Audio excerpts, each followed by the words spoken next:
दीदिया के देवरा पकोड़ लेता फानी के, दीदिया के देवरा पकोड़ लेता फानी के। तो कहेला अचार का तू डोला भुजवानी के, कहेला अचार का तू डोला भुजवानी के, कहेला अचार।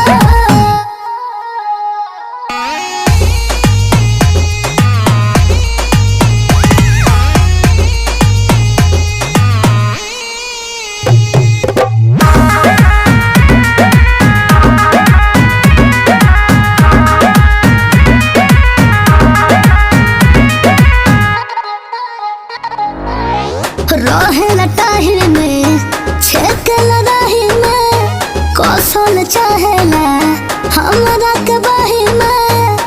ए हो हमर एड़ी के बुखार माथा चढ़ल